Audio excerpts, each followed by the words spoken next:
Здравейте! Аз съм Йосиф, а това, както знаете, е каналът Електростар. Поводът за нашата среща е фактът, че има много коментари, оставени под видеята с въпроси към мен. Въпроси свързани с електротехниката. Много съм далеч от мисълта, че съм капацитет по всички въпроси, но все на някой въпрос ще мога да отговоря, така че да помогна на хората, които са задали въпроса. А и също така за всички останали, които ще им е интересно. Така че от време на време ще правим и тази рубрика, ще отговарям на въпроси, доколкото мога, пак казвам, не съм абсолютни капацитет, но имам някакво ниво, което може би ще е достатъчно, за да отговоря на вашите въпроси. Ако мога, добре, ако не, здраве да е. И така, тук имаме малко по-стари във времето въпросчета, но сега ще видим как ще им отговорим. Сега, Uncle George Scuba. За девиаторен ключ, схема 6, как се свързва и как работи. Неговият коментар е супер полезен клип. Да, надявам се то и това е целта на тези клипчета, да са ви полезни в ежедневието, когато ви се наложи нещо да се срещнете с електричеството, как правилно да свършите работа. Така, някакъв друг въпрос, пак отдавна. Здравко 1233. Девиаторен ключ, схема 6, как се свързва и как работи. Явно имам грешка при връзването на двоен девиаторен ключ. Ами явно. Много хора смятат, че свързването на девиаторен ключ е много проста работа, почти няма значение къде се свързват жиците и работите се случват като по чудо. Всъщност не е така, както и съм обяснил в клипчето, трябва да се следят основните неща и нещата ще се случат както трябва. Така че гледайте клипчето и свързвайте правилно жиците, за да се случат нещата правилно. Така, това е доста стар въпрос от преди една година. Димеруем ключ за осветление, User MG5, еди какво си, най-доброто обяснение. Не съм сигурен, че е най-доброто обяснение. Димеруемите ключове имат много разновидности, имат някои особености, които може би не съм засегнал в клипа. Но в най-общи линии това, което съм ви показал, е основата на димеруемите ключове. Оттам вече може да направите заключение какъв ви трябва, от какъв имате нужда и как точно да го свържете. Дали ви е нужна двупроводна, трипроводна инсталация и така нататък. Така че наистина е полезен клип за някои, които имат такива нужди. Така, монтаж на единичен контакт, вътрешен монтаж, Васил Антонов, 6057. Този контакт дали черпи енергия без да се използва, което би довело до пожар? Васил. Василе, този контакт не черпи енергия, тъй като това е трансформатор, който ако няма от срещната страна консуматор, той не трансформира енергия и съответно не черпи енергия. Дали би довел до пожар? Този тип трансформатори не могат да доведат до пожар, ако няма консуматор. Ако има консуматор много продължително време и ако няма никаква защита вътре в самия контакт, в случая, напълно е възможно трансформаторчето да изгори, но чак пожар много силно. Много силно. Така, следващия GH Music. Много полезен канал, ще следя с интерес. Получи се и при мен девиаторния ключ. Благодаря. Благодаря за отзива, че е много полезен канала. Радвам се, че ще ни следиш с интерес GH Music. Получи се и при мен девиаторния ключ. Благодаря. Ами да, много хора просто смятат, че девиаторния ключ, ако не могат да го свържат правилно, го оставят да работи като обикновен ключ, включват, изключват и не го ползват пълноценно. С този тормоз остават някои хора с дълги години и едно просто действие, правилната подредба на проводниците, им улеснява живота много. Но както винаги съм казвал, винаги тези неща се вършат при изключено напрежение, защото с тока шега не бива. Както знаем, вреден е за здравето и живота. Така, ревю на изолирани отверки Knipex, User DK2 еди какво си. Най-добрите. Да, относно отверките на Knipex можем да кажем, че този бранд въобще Knipex е наложен чисто търговски за масова употреба. Всичко, което е произведено от фирмата Knipex е така произведено, че да може да се ползва от мъже, жени. Това хора, които са помни от нас учени, са го измислили и сметнали всичко да е точно така. Докато в нашия бранш, електротехниката, има много брандове, които са специализирани за електротехници. Какво искам да кажа? Примерно някои отверки, най-обикновените отверки, ако дръжката е правилно сметната, да може да се захвата да е добър, да е по-гумирана, за да не се изморява ръката. Нали? Това при по-продължителна работа може да се усети. И тук вече идват някои брандове, които не са толкова силно разпространени в мрежата, но те пък са много добри в нишата, в която са. Такива Kraftwerk отверки, примерно, те са изключително и само приспособени за постоянна работа. Всичко в тях е измислено така, че да може да се работи продължително, качествено и рентабилно. Така че да, Knipex, много се отнесох. Knipex са много добри, но те са много разпространен бранд и не са разпознаваеми в сферата на електротехниците. Така, ревю на заглавачки за кабели марка Stripax, така, на фирмата Weitmuller. Боян Блажев, страхотни са. Абсолютно си прав, Бояне. Това е инструмент, който съчетава в себе си други три инструмента и, както говорихме по-рано, някои по-учени от нас хора са сметнали, че е по-рентабилно, по-удобно и по-доходоносно да притежаваш един такъв инструмент, с който да свършиш дадена работа за по-малко време, по-качествено и съответно да не се изморяваш толкова. Да си по-рентабилен за самия шеф в случая. Така че това е много хубав инструмент, много полезен. Да, прав си. Така, продължаваме. DTZ, диференциално толкова защита, устройство, монтаж. User PO5HM и така нататък. Супер. Супер превод на български. Да, може би това става въпрос за някой, който не е българин. Това е другия момент в канала. Интересно е да се отбележи, че има немалка част, които са чужденци и гледат тези видеа, което е доста интересно. Надявам се да им е полезно съдържанието. Да, доста интересен момент. Юзер, еди кой си.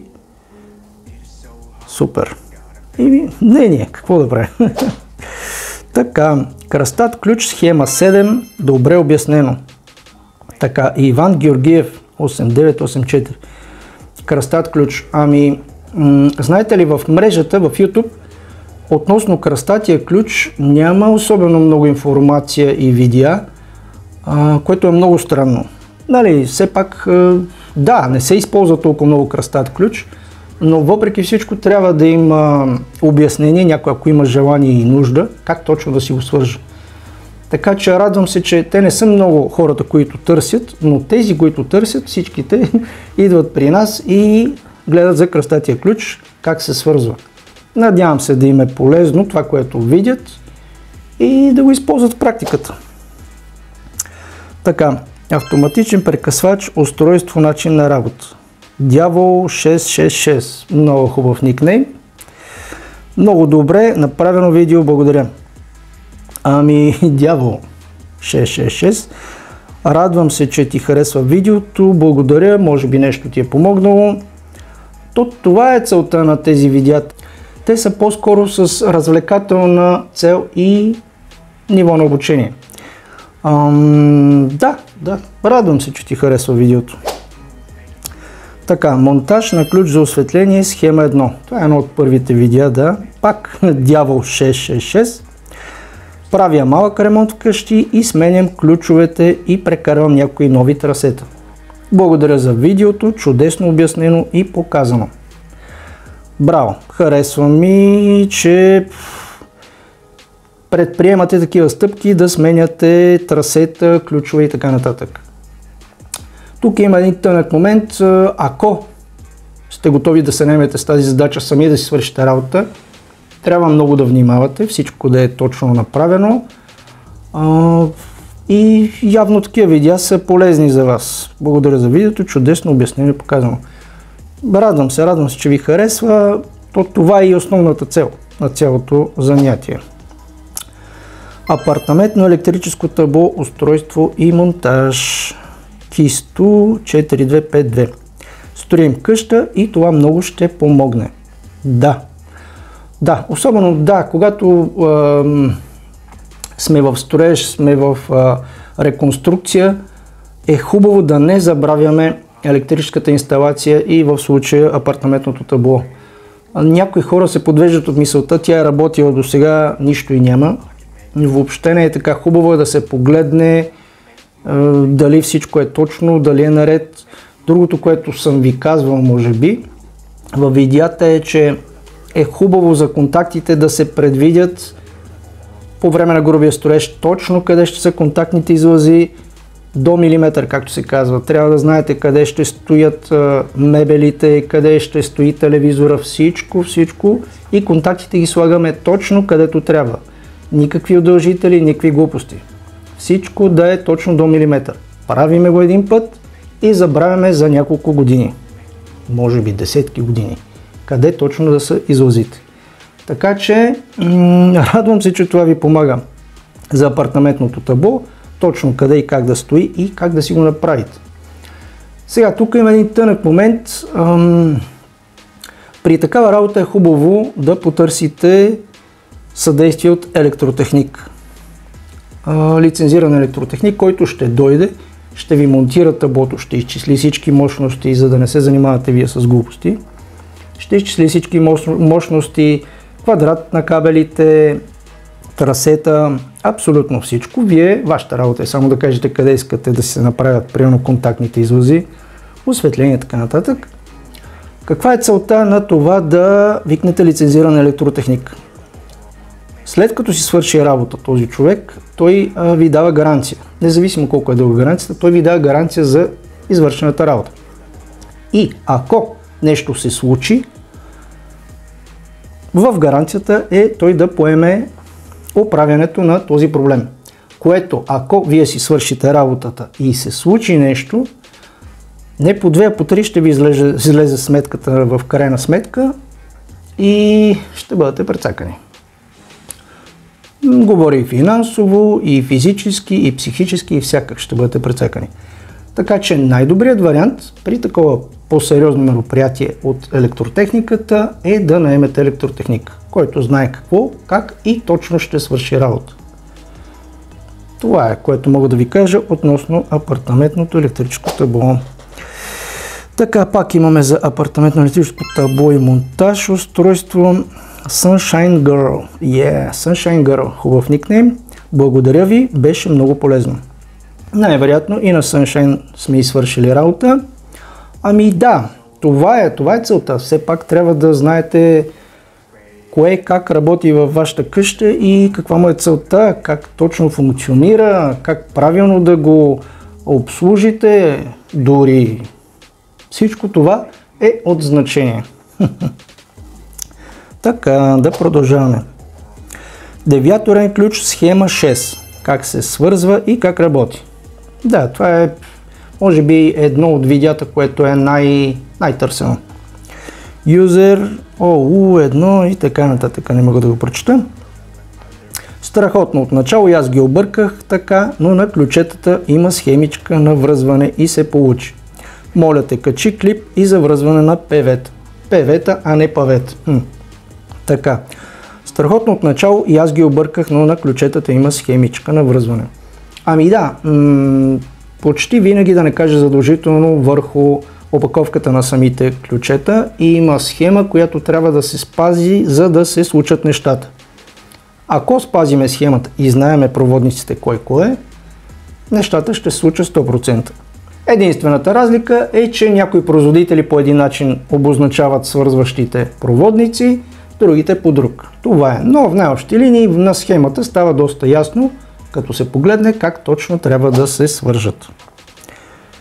Така, тук не знам точно кое да гледам. Кръстат ключ схема 7. Кръстат ключ, да, това също е страхотно видео, което е много готино. Ко. Добре обяснено. Интересно. Косио Косев. Благодаря за труда, полезен урок. Да, и аз ти благодаря, че оценяваш труда, който съм положил. Повечето неща в тези клипчета става въпрос с образователна цел. Аз нямам никакви дивиденти от цялото това нещо, така че много се радвам, когато получавам такива положителни коментари. Нали, те са някакъв стимул за форс. Така че, окей, благодаря ти, Косио. Тихомир Тодоров. Супер, обаче ако мой акумулатор е втора употреба, карам 2 дена с него и на третия ден нямам акумулатор, защо става така? Тихомире, втора употреба, той отговорът се съдържа в самия въпрос. След като един акумулатор е втора употреба, ние не можем да знаем в какво състояние е бил досега, колко е бил амортизиран, каран и така нататък. След като караш 2 дена с него и на третия ден вече нямаш акумулатор, така преди 2 месеца, значи е било студено, направо ти е шампион акумулатора. Но, въпреки всичко, акумулатора е съставна част от автомобила, която е много важна и без него не можем. Примерно, ако двигателят е сърцето на един автомобил, акумулаторът е адреналинът. Няма как да се засилят нещата без акумулатор. Така че трябва да сме с изправен акумулатор, особено зимата, защото от студеното, от минусовите температури, акумулатора просто загива.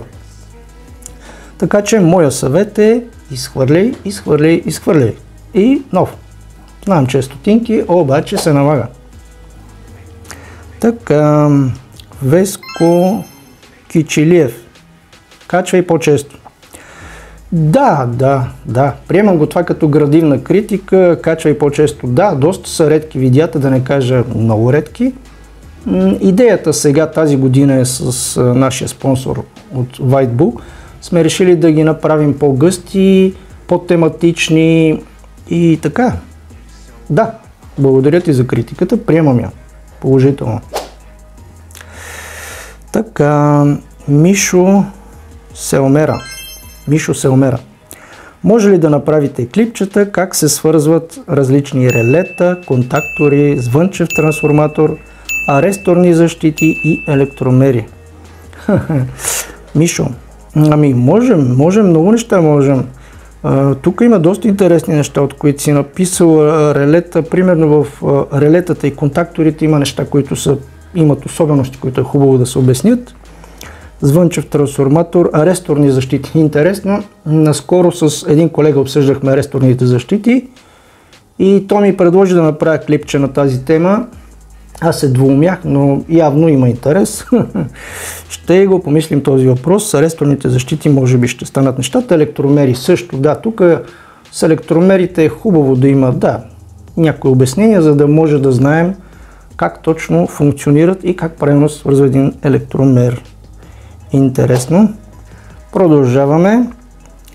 Апартаментно електрическо табло, устройство и монтаж. Starboy Vevo. Браво! За строителство от 1970 година по същия начин ли е? Тъй като кабелите са само бели. Така, Starboy. Строителство от 70-та година, това е доста старо строителство. Мога да кажа за това старо строителство, на времето са пускали мостови кабел, който не мога да съм сигурен, когато са го пускали, каква му е била външната изолация, но сега, където се намира по стените, е в доста твърдо състояние, което е неудобно за работа, да не кажа отвратително. Няма начин. Той може да е с бяла изолация външно, но вътре винаги има някакъв цвят, който може с годините да е поизчезнал, но винаги така е била, системата е такава. При мостовия кабел винаги се отцветяват различно жилата. Ако не ги виждаш, тогава трябва да ги звъниш. Много е работа, но няма как. Но ако това ти е невъзможно да смениш инсталацията, ако можеш да подмениш инсталацията, моят съвет е подмени. Където можеш я подмени, защото за в бъдеще ще се компрометираш много с стара инсталация.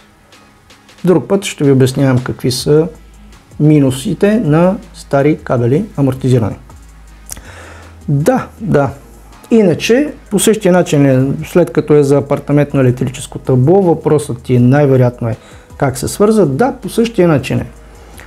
Принципната логика винаги е била по-тъмният проводник от двата е фазовият, по-светлият е нулата. Сега вече според зависи какви цветове и как ще намериш в твоята инсталация. Така, продължаваме. LZ1SSA. Колега, поздрави за труда ти. Качи видео как се работи с стрелкови мултицет. Благодаря ти, колега, за оценяването на труда ми. Как се работи с стрелкови мултицет? Да, това ще е интересно видео. Всъщност аз имам един стрелкови, който ви го показах. Не съм сигурен даже дали работи все още.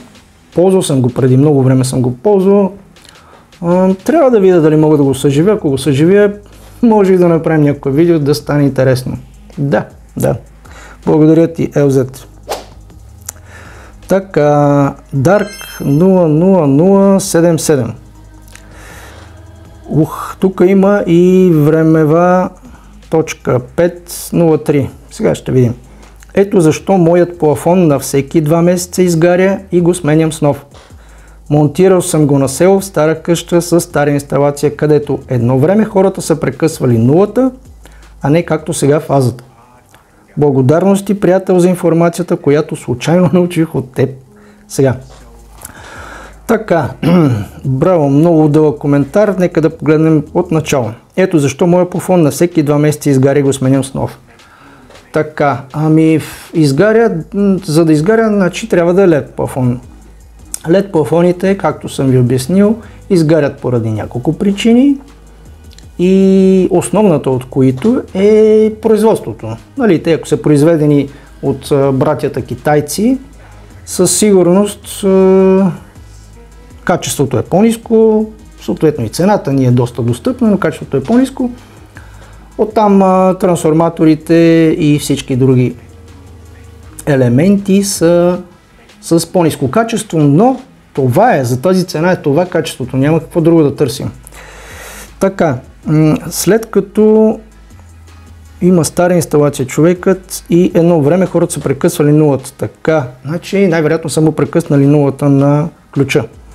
Да, това не е добре за трансформаторчета вътре, защото LED драйверите, защото те не обичат да има фаза в тях постоянно, тормозят се и съответно изгарят след някакво време.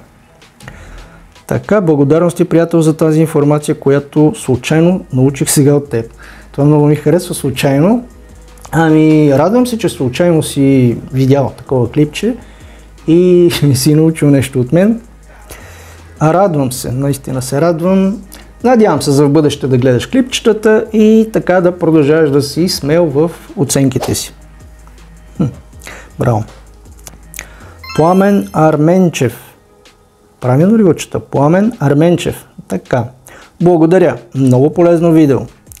Остъклената ми тераса дълго време стоя без осветление. Не исках да монтирам стария плафон. Вече взех решение и разбрах как да си монтирам нов плафон. Благодаря. Радвам се, Пламене.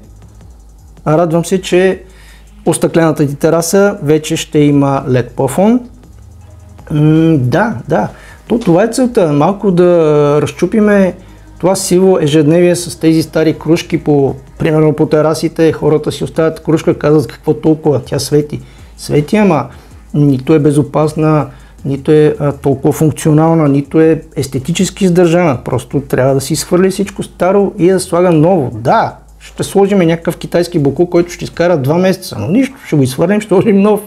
Не е болка за умиране.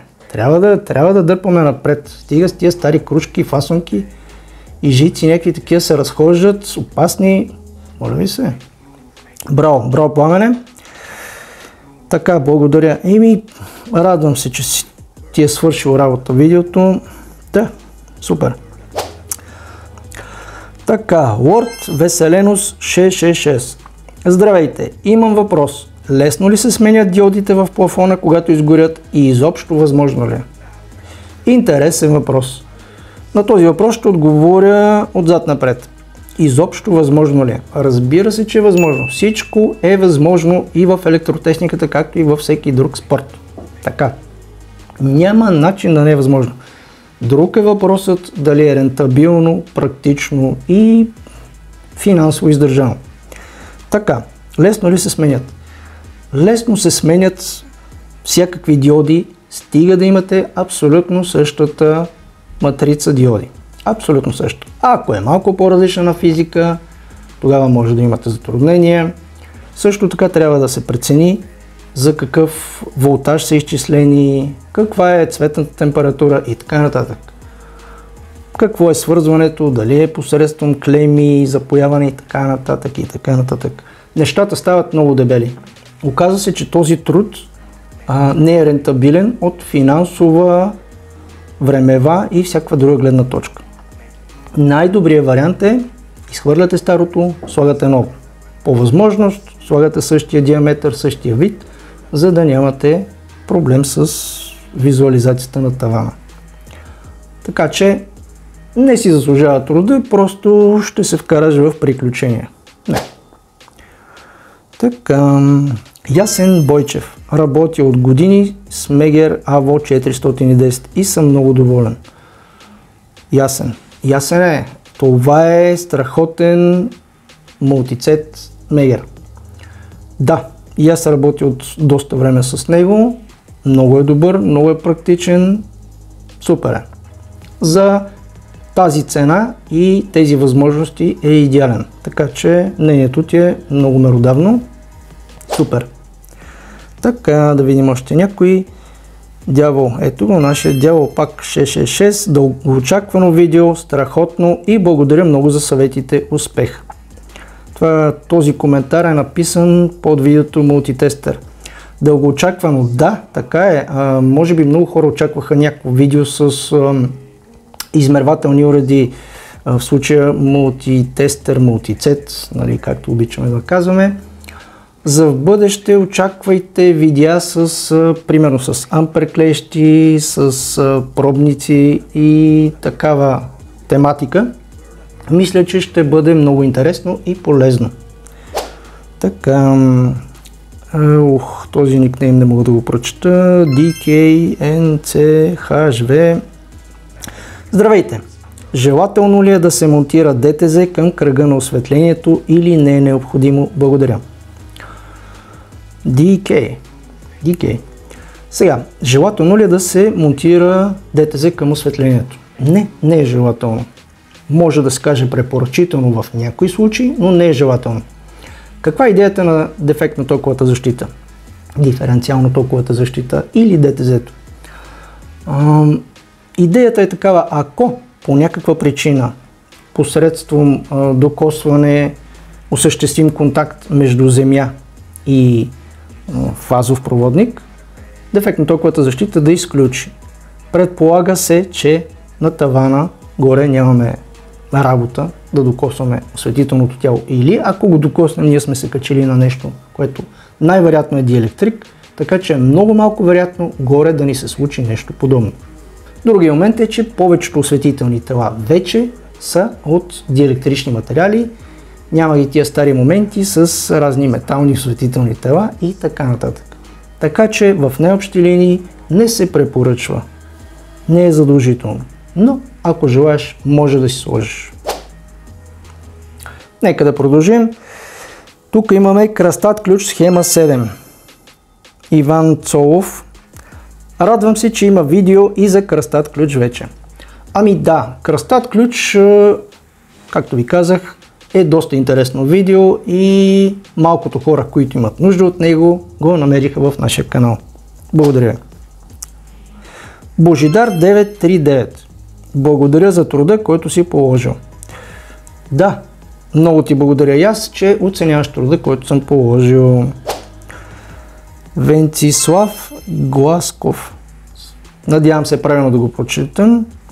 За съжаление, все още има много стари инсталации, така, направени преди 1960 година, при които се прекъсва нулата, а не фазата, както е бил тогавашния стандарт. Така. И дори след смяна на ключа и N и L инсталацията е останало това. Така че винаги трябва да се внимава и проверява, когато ти не си го правил. Абсолютно си прав. Така. Това за старите инсталации и въобще за старата система за прекъсване на проводниците, дали да е нула или фаза. Това трябва да ни води на мисълта, че когато се сблъскваме с стара инсталация, винаги задължително проверяваме кои кабели са фаза, кои са нула. Не разчитаме на цветове, не разчитаме на нищо друго, защото в много стари инсталации майсторите въобще не са гледали цветовата схема. Също така някои много стари кабели, сега се сещам, примерно имат черен и червен проводник. И по някаква логика, понякога червеният е фаза, понякога черният е фаза и става лудница. Затова задължително винаги проверяме при стара инсталация. Да не говорим, че и при новата инсталация различни майстори различно разбират системата, но при стара инсталация абсолютно е задължително да се провери кой проводник какъв е. Да не се разчита на тъмен, светъл и така нататък. Да не се разчита, че се прекъсва фаза или нула на ключа. Нищо такова. Отваря се, гледа се по кутии и се работи внимателно и винаги при изключване напрежение включваме, мерим, изключваме, работим. И така. Винаги. Безопасността е на първо място. V3S1 ча. Много хубав ник. Браво, колега. Много полезна информация за начинаещи и за по-напреднали. Ами, благодаря ти за отзива. Да. Точно така. Това идеята е да става и за начинаещи за ниво 0 и за по-напреднали вече електротехници, които имат някакви тънки въпроси. Аз не казвам, че електротехници с дългогодишен стаж няма какво да научат. Разбира се, че винаги има, всеки може да научи нещо от другия. Някой може да му е интересно за кръстат ключ, друг за девиаторен. Просто неща, които може да не си се сблъскал, въпреки голямата ти практика, да не си се сблъскал до този момент и да имаш нужда да ги научиш. И съответно идваш тук при нас. Винаги си добре дошъл. Така, томболата за месец юли. Малко по-сложно, но и интересно видео. Направи видео как се подменя табло. Например, би било доста полезно. Да, това е стар коментар, може би да, преди година. Ето, отговорил съм му някакси на човека, видео как се подменя табло. Да, самата подмяна, да, там е чисто физически момента, не съм го засегнал във видеото, но идеята как точно да подредим по мощности предпазителите и кои кръгове как да ги сметнем, ги има в клипа, да. Браво! Тинко РК, така да кажем. Поздравления за канала, доста полезна информация дава. Казвайки го като човек, който му предстои да избере и монтира осветлението си. Интересно, да, благодаря ти за поздравленията за канала. Доста полезна информация, надявам се да е полезна. На пръв поглед изглежда не е много широко засегната информацията, която предаваме, но всъщност да, е полезна. Всеки си има различно ниво на усещане на нещата. Предстои му на нашия човек да монтира осветлението си. Това е доста отдавна, най-вероятно вече го е монтирал. Ами това бяха коментарите за сега. Доста интересни има. Когато се посъберат пак, ще направим още едно такова видео. Надявам се да ви хареса. Това, което мога да ви кажа е Продължайте да подкрепяте канала, като се абонирате, шервате, лайквате и така нататък, както си знаете. Също така абонирайте се за канала, защото има много хора, които гледат канала, но не се абонират. Така по този начин в YouTube дигаме рейтинга на канала. Също така много са важни коментарите, освен за YouTube, важни са и за обратната връзка с нас, за да знаем на къде движим нещата, дали са правилни, дали нещо бъркаме и така просто да си говорим разни електрощуротии. Това е от мен. Както и друг път съм казал, работете безопасно и ефикасно и не ми остана нищо друго, освен да ви пожелая много професионални успехи. Чао, чао!